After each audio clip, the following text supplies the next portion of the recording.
안녕하십니까. 기초학력 꿀팁을 쏙쏙 강의를 맡은 인천 단봉초등학교 교사 고성근입니다. 오늘은 6번째 시간으로 기초학력 진단 보정 시스템과 개편된 베이스캠프 사이트를 이용해서 학습 지원 대상 학생과 중하위권 학생들의 기초학력을 보장하는 방법에 대해서 설명드리도록 하겠습니다. 코로나19가 확산되면서 학습 지원 대상 학생에 대한 대면 수업이 불가능하게 되었습니다. 과거에는 기초학력 진단 보정 시스템에서 학습 지원 대상 학생이 본 시험을 통해서 그 학생이 부족한 학습 요소에 대한 보정 자료가 출력이 되고 그 보정 자료를 선생님께서 대면 수업으로 지도하셨다면 지금은 대면 수업 자체가 힘든 상황이기 때문에 이러한 기초학력 보정 활동이 제한되고 있는 실정입니다. 따라서 우리가 온라인으로 이러한 학습 지원 대상 학생들에 대한 기초학력 보정을 할 수 있는 방법에 대한 필요성이 제기되었고 그 결과 만들어지게 된 것이 바로 베이스캠프 사이트의 공부방 메뉴입니다. 그래서 오늘은 공부방 메뉴에 대한 사용법에 대해서 먼저 설명을 드리도록 하겠습니다. 공부방 메뉴를 사용하실 줄 알아야 7번째 영상에서 말씀드리는 학습 지원 대상 학생을 공부방을 이용해서 지도하시는 방법에 대해서 잘 이해하실 수 있고, 그리고 8번째 영상에서 말씀드리는 중하위권 학생들의 기초학력을 보장하는 활동에 대해서도 이해하실 수 있습니다. 그러면 사이트를 보면서 설명을 드리도록 하겠습니다. 베이스캠프 사이트에 접속하시면 화면 상단에 공부방이라는 메뉴가 새롭게 만들어져 있는 것을 확인할 수 있습니다. 공부방은 교사가 학생들을 한 번에 관리할 수 있는 공간, 가상의 학급입니다. 기존에 학생들에게 학습할 학습 요소를 안내하기 위해서는 여러 다양한 원격 수업 관련 플랫폼으로 오늘의 학습할 내용을 전달해야 하는 불편함이 있었습니다. 베이스캠프에는 이학습터나 클래스팅처럼 학생들을 하나의 공간에 모아놓고 학생들을 관리할 수 있는 기능이 없었습니다. 하지만 이번에 공부방 메뉴가 생기면서 교사는 학생들을 공부방에 가입을 시키고 또 공부할 내용을 공부방 안에 있는 학습할 학습 주제 메뉴라는 기능을 통해서 학생들에게 개별 또는 일괄 배포할 수 있게 되었습니다. 또 그동안은 교사가 자기 반 학생들을 관리하는 메뉴가 없었기 때문에 개별 학생의 학습 정보를 확인할 수가 없었습니다. 예를 들어 A라는 친구가 오늘 학습을 했는지, 또 학습을 했다면 제대로 했는지를 확인할 수 있는 기능이 전혀 없었습니다. 저 같은 경우는 학생들의 아이디와 비밀번호를 제가 생성을 해서 학생들에게 알려주고, 그리고 제가 아이들의 학습이 끝나면 아이들의 아이디로 로그인을 해서 학습을 확인하는 그런 절차대로 운영을 한번 해봤었습니다. 하지만 지금은 공부방이라는 기능이 생기면서 학생들의 학습 정보를 확인할 수 있기 때문에 선생님들께서 학생들의 학습 관리가 상당히 용이해졌습니다. 먼저 우리 반 학생들의 학습을 위한 공부방을 개설하기 위해서는 선생님들께서 먼저 가입을 해주셔야 합니다. 가입을 해주실 때는 반드시 가입 유형의 선생님으로 가입을 하셔야 됩니다. 그리고 가입을 한 이후에는 상단에 있는 공부방 메뉴를 클릭을 하게 됩니다. 그럼 제가 한번 가입부터 공부방 개설까지 절차에 대해서 선생님들께 설명을 드리도록 하겠습니다. 먼저 상단에 있는 회원 가입을 눌러주시고요. 이용 약관과 개인정보 수집 동의를 해주시고 회원 가입 버튼을 눌러주시면 아이디를 생성할 수 있습니다. 아이디를 치시고 중복 검사를 해주시고요. 그리고 비밀번호를 넣습니다. 베이스캠프에서는 아이디하고 비밀번호가 동일해도 상관이 없습니다. 저 같은 경우는 학생들이 비밀번호를 잃어버렸을 때를 대비해서 제가 학생들의 아이디를 개설해 줄 때 아이디와 비밀번호를 동일하게 만들어 주었습니다. 그럴 때는 상당히 빨리 학생들이 아이디를 잃어버렸을 때 찾을 수 있는 이점이 있습니다. 여기서 닉네임이 상당히 중요한데요. 닉네임은 학생들이 공부방을 검색해서 우리의 공부방을 들어올 때 선생님을 나타내는 이름이기 때문에 학생들이 알 수 있는 이름으로 해 주셔야 됩니다. 저는 지금 제 이름으로 이미 가입이 되어 있기 때문에 연수쌤으로 한번 가입을 해보도록 하겠습니다. 중복 검사를 했더니 중복 안 된 걸로 나오죠. 그 다음에 중요한 것은 가입 유형을 반드시 선생님으로 해주셔야 공부방을 개설할 수 있습니다. 마찬가지 지역은 현재 선생님께서 근무하고 계시는 지역을 선택해 주셔야 앞으로 베이스캠프 사이트에 로그인 하실 때 메인 화면에서 계속해서 지역 정보를 입력하세요라는 메시지를 피할 수 있습니다. 인천 선택하겠습니다. 확인을 누르면 정상적으로 회원이 가입되었다는 메시지가 뜨고요. 공부방으로 들어가면 자, 현재 우리가 공부방을 만들지 않았기 때문에 공부방 생성과 공부방 검색이라는 메뉴가 뜹니다. 공부방 생성은 말 그대로 공부방을 만드는 메뉴이고요. 공부방 검색은 학생들이 공부방에 가입하기 위해서 선생님이 만들어 놓으신 공부방을 들어올 때 선생님의 아까 닉네임을 검색해서 들어올 수 있습니다. 그럼 제가 먼저 공부방을 한번 생성을 해보겠습니다. 공부방의 이름은 인천 연수방이라고 짓고요. 지역은 인천으로 짓겠습니다. 공부방 교사 선생님은 연수쌤이라고 지어놓겠습니다. 공부방 소개는 공부방 이름을 복사해서 붙여넣기 하셔도 상관이 없습니다. 자, 그럼 공부방이 생성되었다라는 메시지가 뜨고요. 자, 학생들이 그러면 이 연수쌤이라는 제가 연수쌤으로 만들어 놓은 이 공부방을 찾아오기 위해서는 공부방 검색을 해야 되는데요. 공부방 검색을 잠깐 한번 보여드리겠습니다. 학생들이 공부방을 찾을 때는 두 가지 기능을 사용할 수 있는데요. 첫 번째는 공부방 이름, 그리고 두 번째는 선생님 이름입니다. 선생님 이름을 아까 저희가 연수쌤이라고 적어놨기 때문에 연수쌤으로 한번 검색을 해보겠습니다. 그러면 제가 방금 만들어 놓았던 공부방이 보이는 것을 알 수 있습니다. 그럼 지금 만들어 놓은 공부방을 들어가 보면 저밖에 없기 때문에 선생님들께 관리하는 기능이나 이런 것들을 설명을 드릴 수 없습니다. 그래서 제가 현재 관리하고 있는 아이디로 로그인을 해서 설명을 드리도록 하겠습니다. 로그인을 하고 공부방을 누르면 제가 지금 관리하고 있는 학급이 보입니다. 현재 저는 저희 반 학생들과 같이 베이스캠프를 이용하고 있기 때문에 현재 저 포함 29명이라는 학생이 들어있는 것을 확인할 수 있습니다. 클릭을 하시면 이렇게 공부방 기능이 활성화되어 있는 것을 볼 수 있습니다. 공부방 탭에서는 학생들의 닉네임을 통해서 우리 반 학생인지 아닌지 확인하고 가입 승인 및 거절을 할 수 있습니다. 선생님들께서는 학생들의 닉네임을 확인하시고 우리 반 학생이라면 가입 승인을 해주시고 우리 반 학생이 아니라면 가입 거절을 할 수 있습니다. 또 각 학생들의 학습 정보와 그리고 학습 주제를 확인할 수 있습니다. 그럼 학습 정보에 대해서 먼저 설명을 드리도록 하겠습니다. 1번 학생의 학습 정보를 클릭해 보도록 하겠습니다. 학습 정보에 들어오게 되면 학생의 학습 진행도, 그리고 출석 횟수, 그리고 달력으로 표시되는 각 학생의 출결 현황을 확인할 수 있습니다. 이 출결 현황에는 학생의 그날 학습 시간, 그리고 로그인 횟수, 그리고 학생이 몇 개의 학습 요소를 풀었는지, 또 첫 로그인 시간과 마지막 로그인 시간은 몇 시인지 교사에게 정보를 제공합니다. 해당 날짜에 칸을 클릭을 해보겠습니다. 해당 날짜에 칸을 클릭을 하면 오늘 이 학생이 어떤 학습 요소를 학습을 했는지를 알려줍니다. 다시 화면으로 돌아와서 학생이 베이스캠프를 어떻게 이용하는지를 정보를 저희에게 제공을 해줍니다.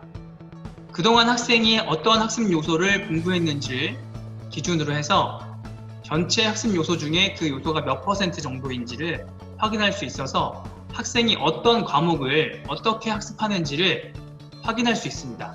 그 하단을 살펴보시면 과목별, 학년별로 몇 개의 학습 요소를 학습했는지 해당 학년의 과목별 정답률을 확인할 수 있기 때문에 학생들이 그 요소를 제대로 학습하고 있는지를 확인할 수 있습니다.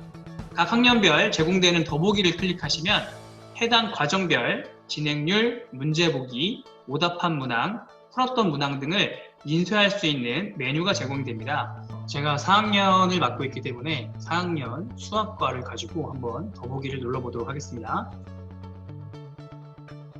이 친구의 4학년 수학과 더보기를 눌렀더니 현재 지금 진행 중인 과정은 18개의 과정이라고 나타나고, 그리고 평균 정답률은 35.9%라고 나타나는 것을 확인할 수 있습니다. 그리고 여기서 보시면 진행률이라는 것은 몇 문항 중에 몇 문항을 풀었는지, 평면도형의 밀기 같은 경우는 지금 총 12문제가 있고 12문제를 풀었기 때문에 진행률이 100%가 나오는 것이고요. 그리고 여기 보시는 전체 풀기와 오답만 풀기가 있는 것들이 보이실 텐데요. 전체 풀기만 있는 것은 이 친구가 다 맞았다는 이야기고요. 오답만 풀기도 같이 있는 것은 이 친구가 틀렸다는 이야기입니다. 그리고 또 이 친구가 오답한 문항만 출력을 해서 인쇄할 수 있는 기능이 나타나고요. 그리고 또 여기에 보시면 책 모양의 닐품이 설명 자료와 필름 모양의 닐품이 설명 영상이 같이 들어가 있는 것을 확인할 수 있습니다. 그러면 뒤로 돌아가서 공부방으로 한번 다시 가보도록 하겠습니다. 다시 공부방으로 돌아오면 학생의 닉네임 밑에 학습 주제 메뉴가 있습니다. 학습 주제 메뉴를 클릭하면 교사가 학생에게 보낸 학습 주제를 확인할 수 있고요. 그리고 학습의 진행도와 정답률을 확인할 수 있습니다. 진행도와 정답률에 대해 설명을 드리면, 진행도는 문항분의 문항 형태로 나타나는데, 이 학습 요소 같은 경우는 전체 22문항 중에 학생이 22문항을 풀었다는 이야기입니다. 또한 정답률은 그 문제를 풀었을 때 그 문제를 맞춘 확률을 이야기합니다. 이 학생의 경우에 22문항 중에 22문항을 다 진행을 했고 정답률이 100%로 나오는 걸 확인할 수 있습니다. 그럼 교사는 정답률을 보시고, 여기 나와 있는 100%, 96.3% 이런 정답률을 보시고 학생이 학습 요소를 얼마나 이해하고 있는지를 파악할 수 있습니다. 상세 보기를 클릭해 보겠습니다. 상세 보기를 클릭을 하시면 학생이 문항을 푼 시간이 나타나고요. 그리고 그 문제가 틀렸는지 맞았는지 교사에게 정보를 제공해 줍니다. 그러면 교사는 이걸 보고 학생에 대한 개별 피드백을 할 수 있기 때문에 학생에게 많은 도움을 줄 수 있습니다. 만약 정답률이 낮은 학생에게 이 요소를 다시 풀게 했다면 이곳에 보이는 추가 시도에 학생이 다시 푼 현황이 나타나게 됩니다. 이때 주의할 것은, 여기서 보이는 정답률이라는 것은 학생이 다시 시도했기 때문에 시도할 때마다 그때의 정답률이 보이게 됩니다. 그리고 뒤로 다시 가보면, 뒤로 더 가보겠습니다. 내보내기 기능이 있는 걸 보여줄 텐데요.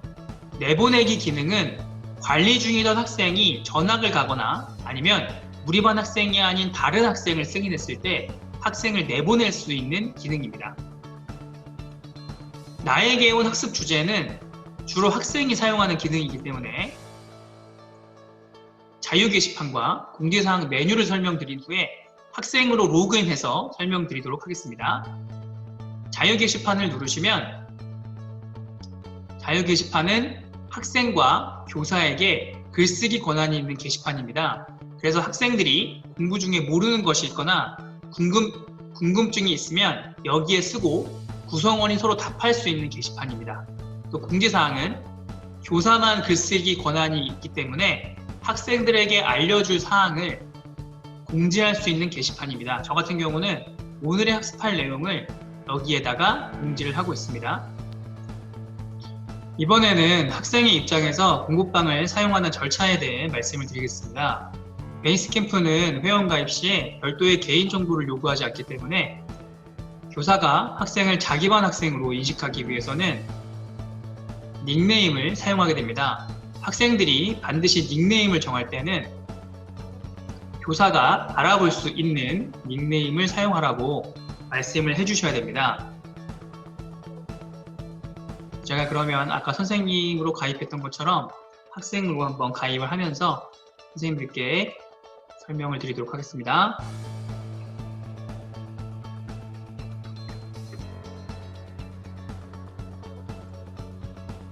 마찬가지 지역에서 학생들도 본인이 속해 있는 지역을 선택하라고 해주셔야 나중에 로그인 하실 때 계속해서 수정하라는 메시지를 안 보실 수 있습니다. 회원 가입이 되었고요. 그러면 공부방을 눌러서 공부방에 가입을 한번 해보겠습니다. 현재 가입한 학생이기 때문에 공부방이 없습니다. 그래서 공부방 검색을 해야 되고요. 공부방 검색을 할 때 공부방 검색 방법은 두 가지가 있다고 말씀을 드렸었는데요. 하나는 공부방의 이름과 하나는 선생님의 이름입니다. 선생님의 이름을 가지고 검색을 해보겠습니다. 저는 고성근이기 때문에 고성근으로 검색을 하면 제가 만들어 놓은 학급들이 뜨는 것을 확인할 수 있습니다. 자, 그러면 담봉초등학교 4학년 4반 공부방을 가지고 설명을 드리겠습니다. 이 공부방에 가입을 하기 위해서는 하단에 있는 가입 신청하기를 클릭을 해주셔야 됩니다. 가입 신청하기를 클릭하셨으면 가입 신청이 완료되었다는 메시지가 뜨고 선생님이 승인하기 전까지는 이렇게 가입 승인 대기 중이라는 메시지가 뜹니다. 그러면 제가 빨리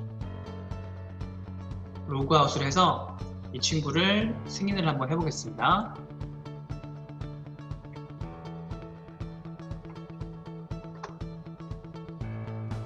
공부방으로 들어가고요. 공부방을 클릭을 해주시면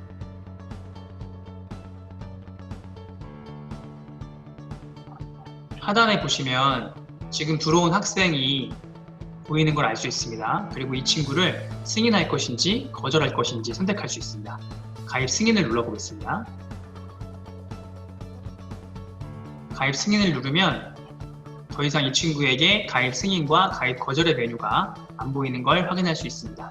그러면 일단 우리가 이 친구를 가입을 시켰기 때문에 이 친구에게 학습 주제를 한번 제가 보내보도록 하겠습니다. 학습 주제를 보내야 이 친구에게 나의 기본 학습 주제가 뜨기 때문에 한번 학습 주제를 보내보겠습니다. 학습 주제를 보내는 방법은 보내고 싶은 학생의 앞에 있는 체크박스를 선택을 해주시고요. 그리고 하단에 있는 학습 주제 보내기를 눌러주시면 됩니다. 학습 주제를 제가 한번 수학을 가지고 초등학교 4학년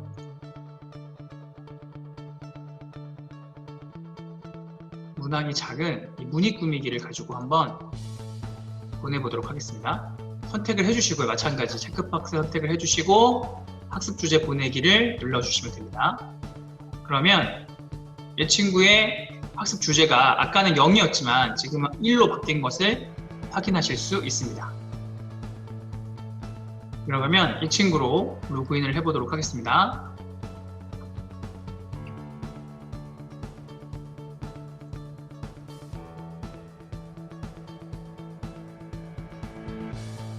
다시 학생 아이디로 들어와서 공부방 메뉴를 누르면 처음에는 없었던 나의 공부방 목록이 생긴 것을 확인할 수 있습니다. 공부방을 클릭하고 들어가면 나와 함께 공부하는 학생들의 닉네임이 보이고 언제 마지막으로 접속했는지 날짜가 나옵니다. 공부방 옆에 나에게 온 학습 주제를 누르면 여기에 있는 나에게 온 학습 주제를 누르면 선생님께서 공부하라고 보내주신 학습 요소와 관련된 연필 모양의 풀기, 책자 모양의 늘품이 자료, 필름 모양의 늘품이 영상, 그리고 연필 모양의 풀기와 관련된 학습의 진행도와 학생이 그 학습을 얼마나 충실히 진행했는지 알 수 있는 정답률이 제공됩니다. 실제로 제가 학생이 되어서 문제를 풀어보겠습니다. 연필 모양의 문제 풀기를 누르겠습니다. 그러면 이렇게 정답을 풀고요. 그 다음부터는 틀려보겠습니다. 여기 보시면 해결해 보세요가 있고 다음 문항으로 넘어가기가 있는데요. 다음 문항으로 넘어가기를 누르면 이 문항은 오답으로 확정이 되는 것이고요.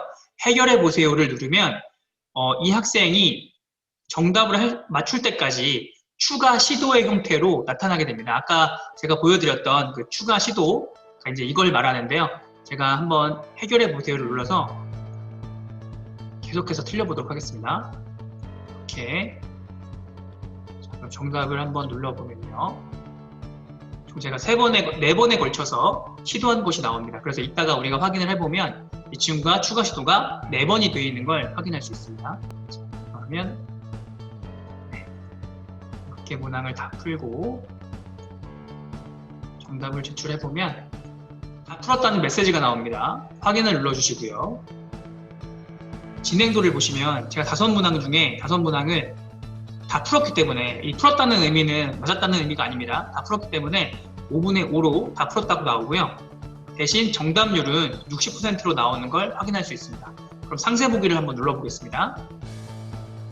상세 보기를 누르면 아까 제가 2번을 총 4번에 걸쳐서 정답을 맞춰보았는데요. 1번, 2번, 3번, 4번, 4번에 이렇게 맞췄기 때문에 추가 시도가 4번 있었다라고 알 수 있습니다. 학생들이 머리를 조금 쓰는 학생들은 이걸 어떻게 하냐면 객관식 문제 같은 경우는 막 찍다가 어차피 사지선다형이니까 1번 찍고 2번 찍고 3번 찍고 하다 보면 자동으로 정답을 알 수 있게 되는 경우도 있습니다. 그래서 선생님들께서 나의 학습 정보를 확인하실 때 이 추가 시도를 보셔도 이 학생이 문항을 제대로 풀었는지 아니면 그냥 막 찍었는지를 확인할 수가 있습니다. 그래서 이렇게 추가 시도까지 확인을 해보았고요. 뒤로 가기를 누르면 지금은 제가 학습 주제를 하나만 보냈기 때문에 여기 하나만 뜨는데요. 만약에 제가 학습 주제를 여러 개 띄웠다면 여기에 순차적으로 학습 주제가 나타나게 되어 있습니다. 그렇기 때문에 학생들은 순차적으로 위에서부터 선생님께서 제공해 주신 학습 주제를 풀면 되는 겁니다. 그리고 공부하다가 모르는 문제가 있을 때는 자유 게시판에서 글쓰기를 해서 교사나 아니면 다른 학생들과 소통할 수 있습니다. 저희 반 같은 경우는 지금 보시면 여기 31번 학생, 자 3RS 10번, 10가지의 수가 3번 이해가 안 간다라고 지금 질문을 했죠. 그래서 제가 이렇게 답변을 해놓은 내용이 있습니다. 그리고 만약에 다른 학생이 이걸 안다면 다른 학생도 답변을 할 수 있겠죠. 그리고 공지사항으로 가면 선생님께서 오늘 나에게 어떤 과제를 학습하라고 했는지 확인할 수 있습니다. 이상으로 6번째 시간 개편된 베이스캠프의 공부방 사용 방법에 대해서 말씀을 드렸습니다. 공부방 사용 방법을 익숙하게 아셔야 다음 시간부터 말씀드리는 학습 지원 대상 학생을 대상으로 베이스캠프를 어떻게 활용하시는지를 잘 이해하실 수 있습니다. 따라서 오늘 영상을 보시면서 공부방 사용법에 대해서 숙지를 해주시면 정말 감사드리도록 하겠습니다. 궁금하신 점은 아이스톡에서 인천 단봉초등학교 고성근을 검색하시면 선생님들의 질문에 답변 드리도록 하겠습니다. 네, 감사합니다.